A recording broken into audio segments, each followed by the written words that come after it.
no rechaza oración. Oración es alimento.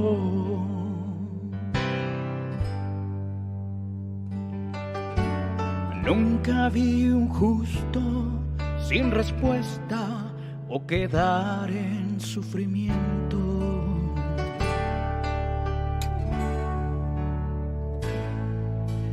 Basta solamente esperar lo que Dios irá a hacer.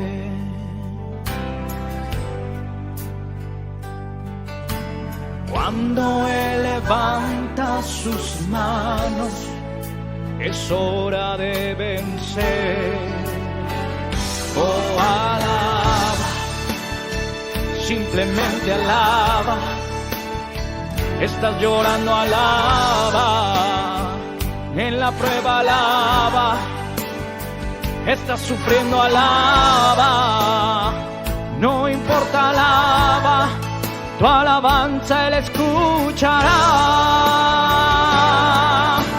Dios va al frente abriendo caminos, quebrando cadenas, sacando espinas. Manda a sus ángeles contigo a luchar. Él abre puertas, nadie puede cerrar. Él trabaja para los que confían. Camina contigo de noche y de día. Levanta tus manos, tu victoria llegó. Comienza a cantar y alaba a Dios. Alaba a Dios. Alaba a Dios. Alaba a Dios. La gente necesita entender lo que Dios está hablando.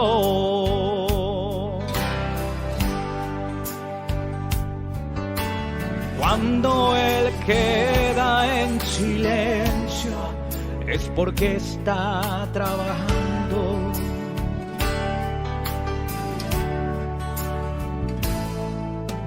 Basta solamente esperar lo que Dios irá a hacer.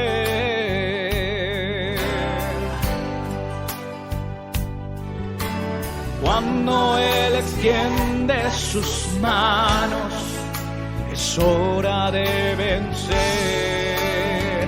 Oh, alaba, simplemente alaba.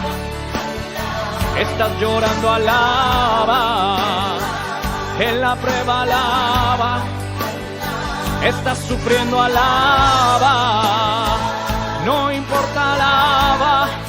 Tu alabanza Él escuchará. Dios va al frente abriendo caminos, quebrando cadenas, sacando espinas. Manda a sus ángeles contigo a luchar. Él abre puertas, nadie puede cerrar. Él trabaja para los que confían. Camina contigo de noche y de día. Levanta tus manos, tu victoria llegó. Comienza a cantar y alaba a Dios. Alaba a Dios. Alaba a Dios. Alaba a Dios. Alaba a Dios. Alaba a Dios. Alaba a Dios.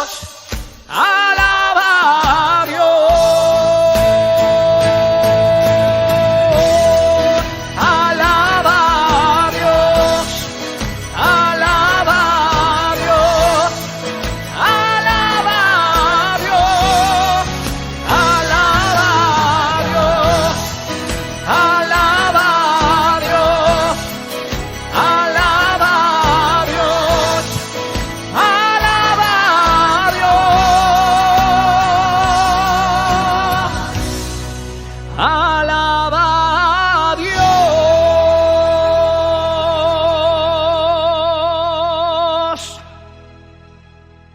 Hoy inicio, queridos hermanos, con una serie de predicaciones que tienen que ver con la crucifixión, la sepultura y la resurrección de nuestro Señor Jesucristo, y con esta predicación que he titulado Viviendo nuestro Getsemaní. Ahí está.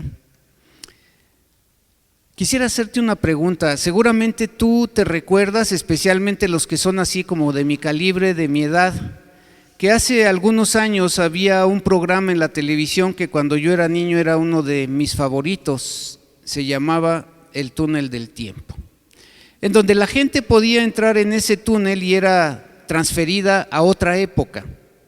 Salía de su presente para poder ubicarlo en los eventos del pasado, eventos históricos.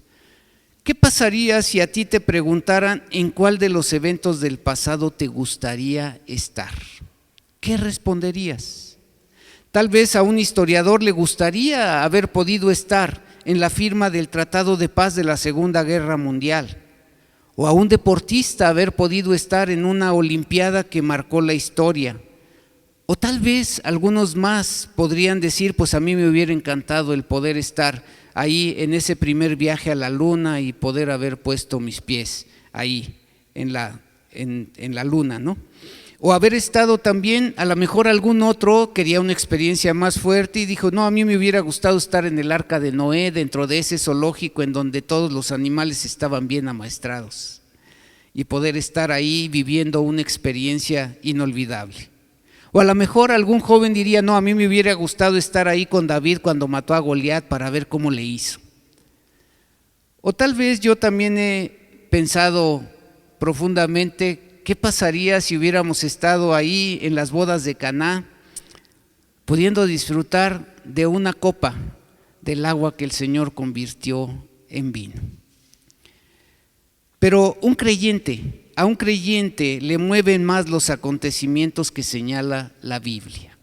A muchos de nosotros nos mueve el haber estado, por ejemplo, en la resurrección del Señor Jesucristo. Y si nosotros, queridos hermanos, hubiéramos podido estar ahí, la pregunta es, ¿qué hubiera pasado? Tal vez tú y yo hubiéramos rechazado al Señor Jesucristo como muchos de los de aquella época lo rechazaron. O tal vez, si tú has escuchado esta canción de Jesús Adrián Romero, que dice alguna parte de la letra, si hubiera estado allí entre la multitud que tu muerte pidió, que te crucificó, lo tengo que admitir, hubiera yo también clavado en esa cruz tus manos, mi Jesús, si hubiera estado allí. O hubiéramos tal vez perdido la esperanza en el momento que pudiéramos haber visto al Señor Jesucristo fallecer ahí, en esa cruz. Sin duda los evangelios, queridos hermanos, no ahorran palabras para poder presentar el sufrimiento cruento de nuestro Señor Jesucristo en el Getsemaní. Pero ¿qué es lo que había llenado de angustia el alma de nuestro Señor?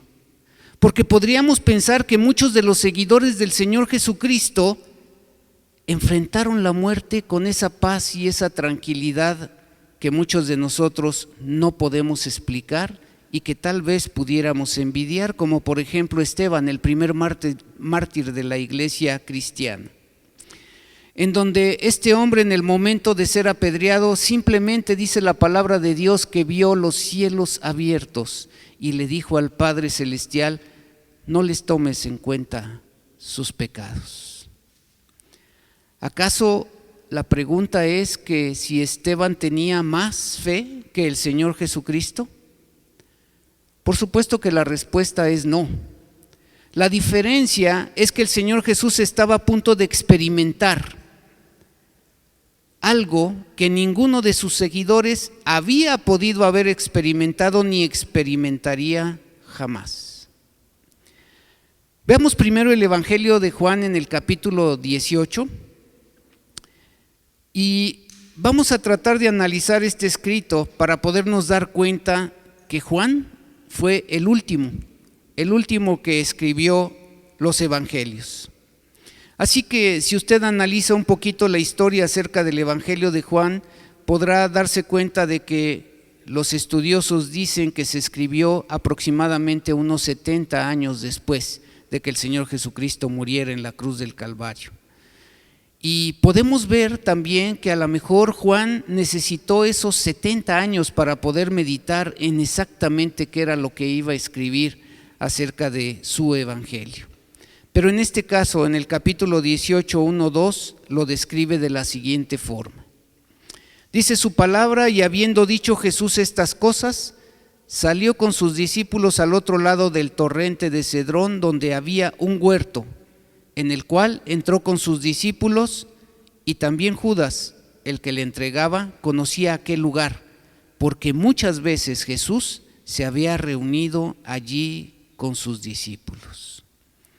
En el contexto podemos entender que el Señor Jesucristo había salido del aposento alto, ¿se acuerdan? En esa última cena que tuvo con sus discípulos, donde les lavó los pies y donde les dio una cátedra impresionante en unas cuantas horas de todo lo que iba a pasar y una enseñanza maravillosa a cada uno de sus discípulos, excepto Judas.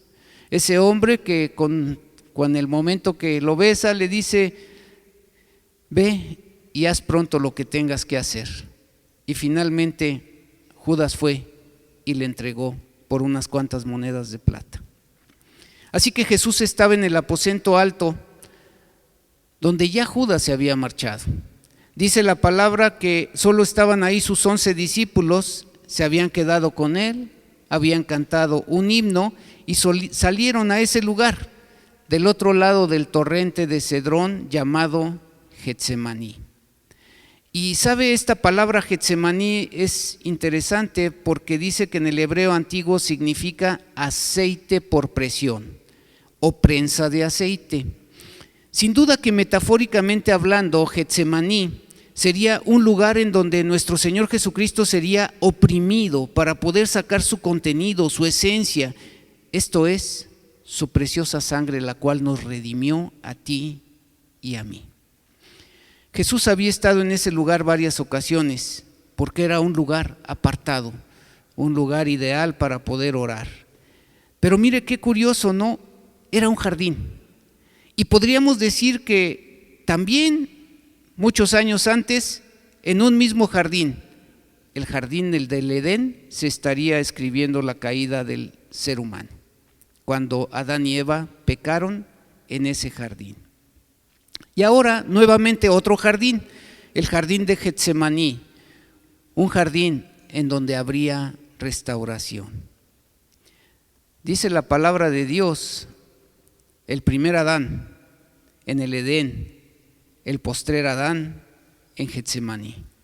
Primera de Corintios 15:45 dice: así también está escrito: fue hecho el primer hombre Adán alma viviente, el postrer Adán espíritu vivificante.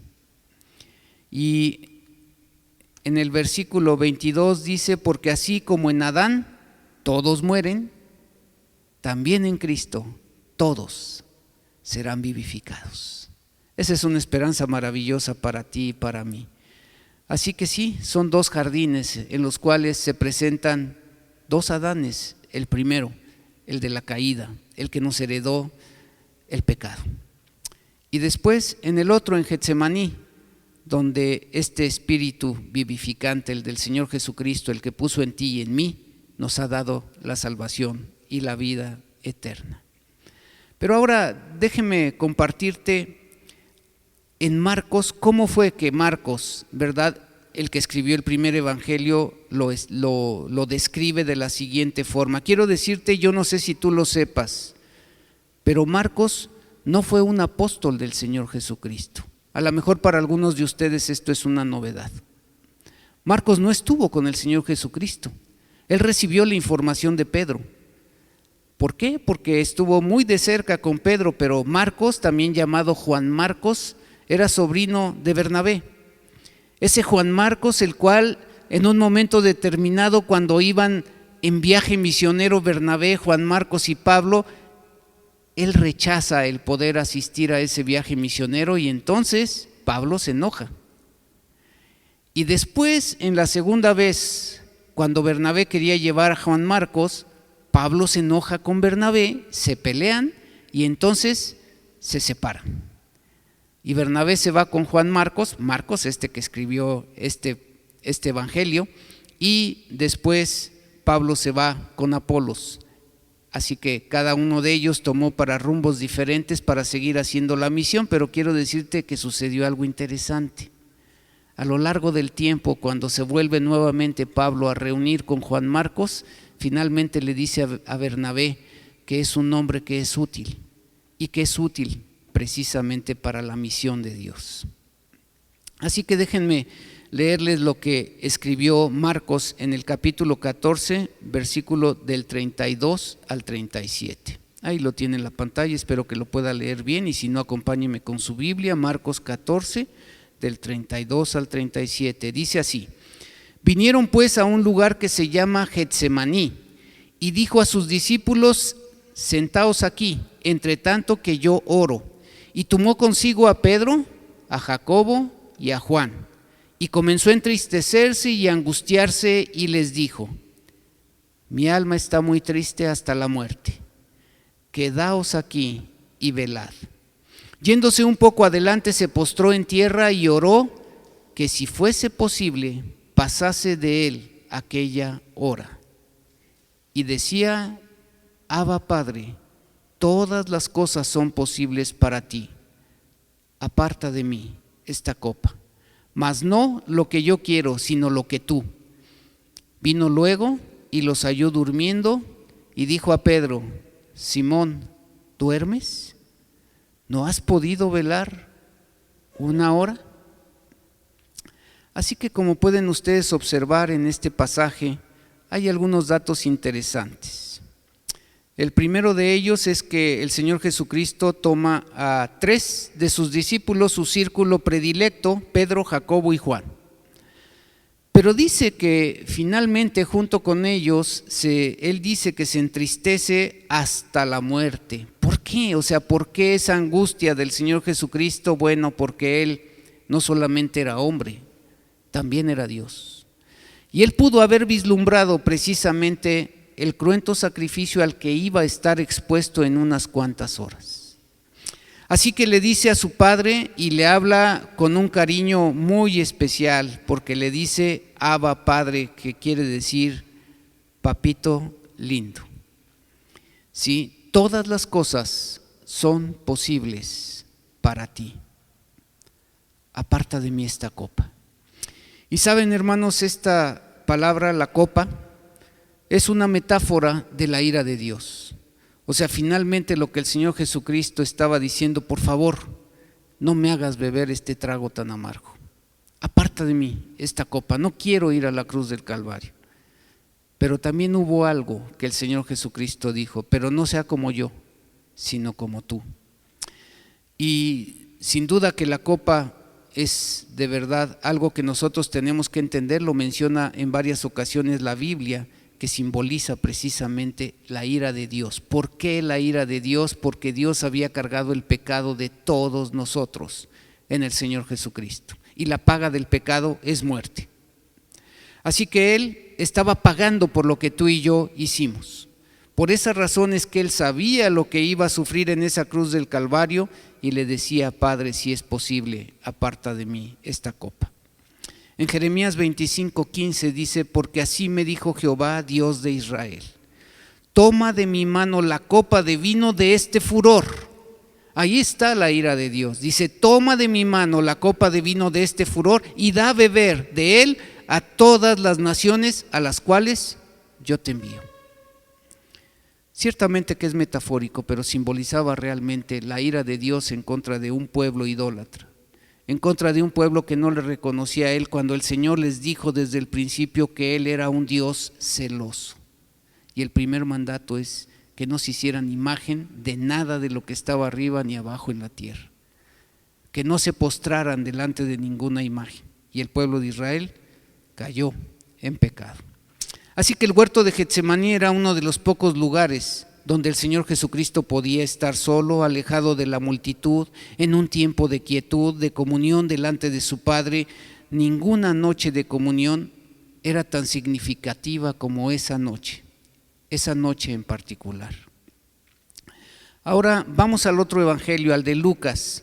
Este médico amado agrega también una serie de detalles que ninguno de los otros 3 escritores menciona. Y por favor observemos en Lucas 22 lo que este médico escribe. Dice del versículo del 39 al 44, dice, y saliendo se fue como solía, ya lo había hecho anteriormente, como solía, al monte de los olivos. Dentro del monte de los olivos era donde estaba el jardín de Getsemaní. Y sus discípulos también le siguieron. Cuando llegó a aquel lugar les dijo, orad que no entréis en tentación. Una enseñanza que sigue siendo vigente para ti y para mí. ¿Quieres evitar la tentación? Ponte a orar. Y de verdad que esa forma de oración es lo que va a evitar que tú tengas tentaciones. Dice versículo 41, y él se apartó de ellos a distancia como de un tiro de piedra, ¿no? O sea, yo decía, bueno, un tiro de piedra ¿de quién? ¿No? O sea, si pues pudiéramos decir un beisbolista famoso como el zurdo Valenzuela, pues a lo mejor eran como a 100 metros o 70 metros, no sé, pero seguramente era una distancia en la cual sus apóstoles no podían escuchar lo que él estaba orando. ¿Qué decía el Señor Jesucristo en esta angustiosa oración en ese momento tan difícil para él? Nuevamente le dice, Padre, si quieres pasa de mí esta copa, pero no se haga mi voluntad, sino la tuya. ¿Qué estaba diciendo el Señor Jesucristo? El Señor Jesucristo estaba sometiendo su propia voluntad a la voluntad de su Padre. Y esa es otra enseñanza maravillosa para ti y para mí. ¿Quieres que las cosas te salgan bien? Tienes que someter tu voluntad a su voluntad. Pero por favor note que solo Lucas añade lo siguiente y dice, y se le apareció un ángel del cielo. ¿Para qué? Para fortalecerlo. ¿Cómo sería ese momento para el Señor Jesucristo en donde Él sentía desfallecer? Era un momento tan difícil porque dice el versículo 44, y estando en agonía, o sea, el Señor estaba a punto de morir en ese momento por haber visto lo que iba a vivir. Y dice que oraba más intensamente y era su sudor como grandes gotas de sangre que caían hasta la tierra. Qué difícil hora la del Señor Jesucristo. De verdad que estos pasajes son tan aleccionadores que Dios tuvo que haber enviado un ángel para que no muriera ahí en ese momento, porque Él tenía que pasar por esa copa, tenía que cumplir lo que el Padre le había mandado de ir a la cruz del Calvario. Tal vez si ese ángel no hubiera estado ahí para fortalecerlo, Él tal vez hubiera fallecido ahí en ese mismo momento, porque dice que su sudor era como grandes gotas de sangre que caían a tierra. Por 3 años y medio había hablado de esto el Señor Jesucristo, pero este era el tiempo en el que había llegado aquel momento tan difícil para su vida. Por cierto, antes de que amaneciera, Él habría de ser puesto en arresto y allí todo comenzaría. Con juicios ilegales, los más desastrosos de la historia, los más injustos, era un momento desesperante, aunque Él en realidad era el Hijo de Dios. Pero también el Señor Jesucristo era un ser humano como tú y como yo. Y como ser humano se encontró en agonía debido a los eventos que el Señor Jesucristo iba a vivir en unos momentos, pues Él los conocía, Él los podía ver. La sombra de la cruz le persiguió toda la vida, pero nunca estuvo más cerca que en aquel momento, ahí en Getsemaní. Allí, entre las enseñanzas del aposento alto que había dado a sus apóstoles unos momentos anteriores y este momento que comienza a pagar el precio de nuestro pecado, del tuyo y del mío. Él tenía necesidad de estar solo. Por eso cuando nosotros oramos, el Señor nos enseña que debemos de entrar en nuestro aposento y cerrada la puerta, debemos orar a nuestro Padre que está en secreto. Ese es el punto que tú y yo tenemos que entender. Nuestra relación es íntima con Dios, esa relación que el Señor mismo tenía con su Padre Celestial. Él tenía la necesidad de estar solo con su Padre Celestial, por eso se alejó de sus discípulos. Por eso dice que se apartó como a una distancia de un tiro de piedra para estar en un lugar apartado, en una intimidad que no se podría describir con palabras. Cristo abrió su corazón para pedirle, para clamar, para suplicar, para rogarle al Padre Celestial que si era posible, no le permitiera vivir lo que tendría que vivir en unos momentos. Este momento tan difícil, tan cruento, tan sangriento, y que sería un momento que lo sometería a él, al sufrimiento que ningún ser humano ha tenido hasta este momento de la vida de todos los seres humanos que pueblan esta tierra. Pero te quiero decir algo que tú y yo tenemos que entender. El Señor Jesucristo se sometió a este sufrimiento por amor a su Padre, pero también por amor a nosotros. Ojalá que tú y yo pudiéramos haber estado ahí en ese momento para poder ser testigos y poder ver cómo Dios hizo pasar a su propio Hijo por este sufrimiento. ¿Quién somos nosotros para que Dios no nos pruebe a ti y a mí, así como el Señor Jesucristo fue probado? La Biblia dice que tú y yo tenemos que seguir sus pasos. Cristo sabía lo que iba a suceder. Ni tú ni yo sabemos en qué momento Dios nos va a hacer pasar por nuestro propio Getsemaní. Te voy a compartir 4 principios que yo pude sacar de este pasaje. El primero de ellos es que todos debemos pasar nuestro propio Getsemaní. Tú y yo vamos a ser oprimidos algún momento. Es obvio que tu Getsemaní no va a ser como el mío, ni mi Getsemaní va a ser como el tuyo. Cada quien debe pasar por su propio momento de arduo sufrimiento.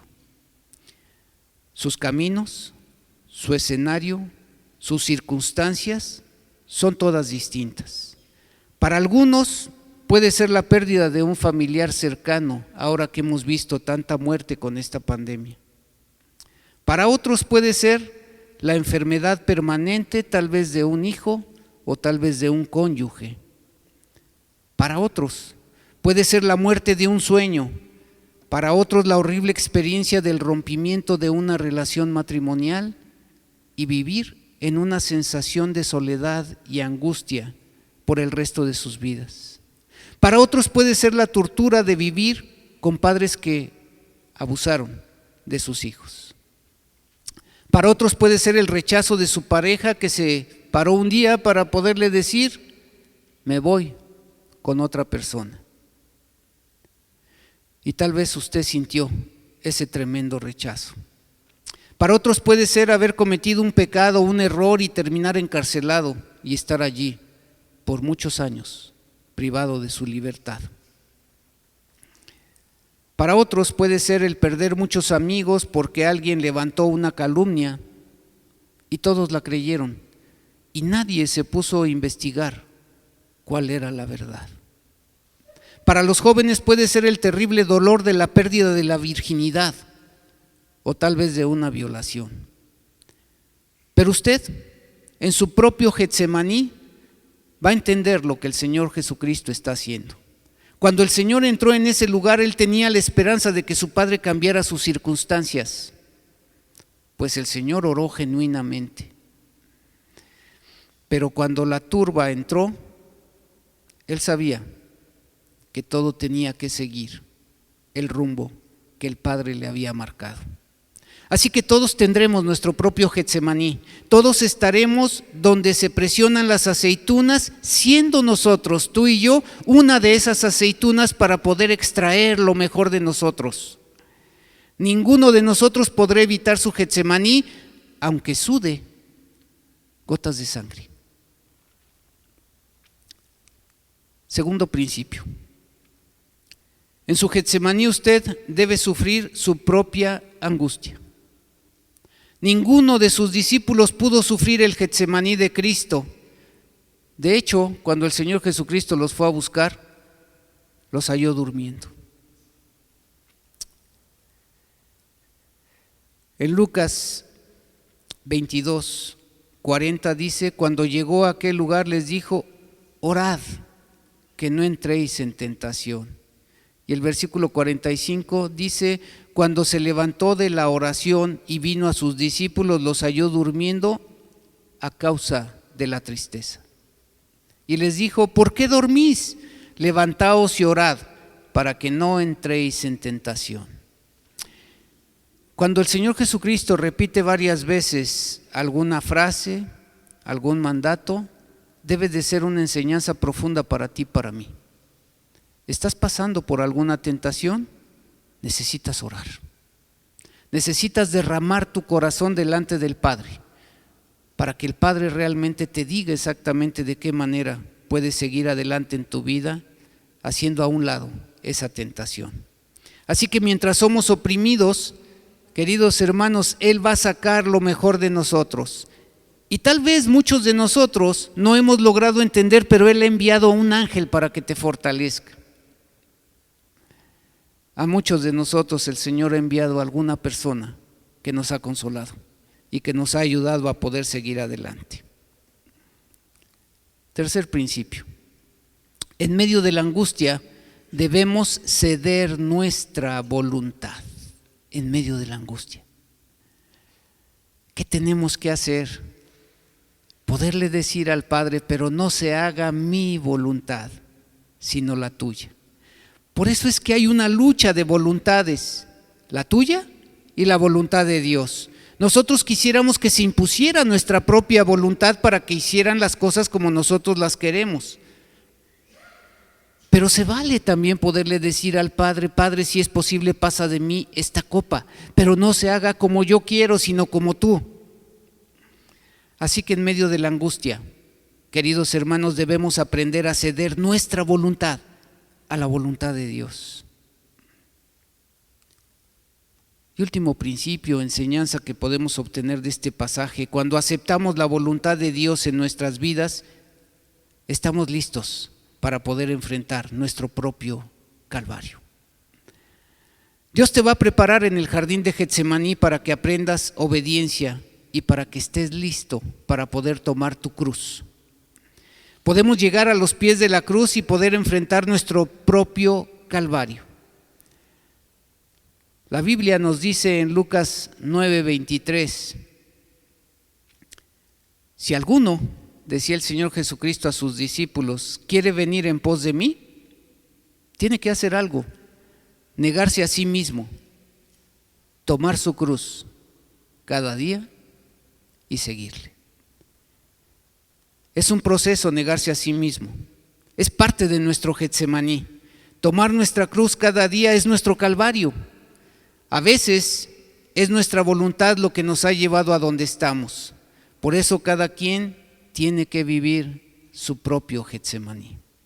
Al tomar la cruz en un sentido figurado, como signo de dolor, de sufrimiento, de muerte, tú y yo podemos preguntarnos: ¿quién de nosotros de una o de otra forma no experimenta cada día de nuestras vidas la lacerante realidad de la cruz que estamos cargando?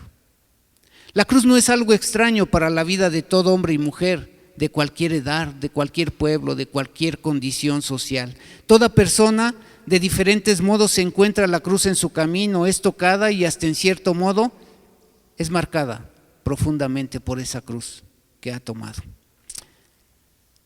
Sí, queridos hermanos, la cruz está inscrita en la vida del hombre. Querer excluirla de la propia existencia es como querer ignorar la realidad de la condición humana. Es así, hemos sido creados para la vida y sin embargo no podemos eliminar de nuestra historia personal el sufrimiento y la prueba. Pedro lo dijo en varias ocasiones. Que no te extrañe el cúmulo de pruebas que vendrán a tu vida. Es necesario que cada uno de nosotros pase por su propio Getsemaní.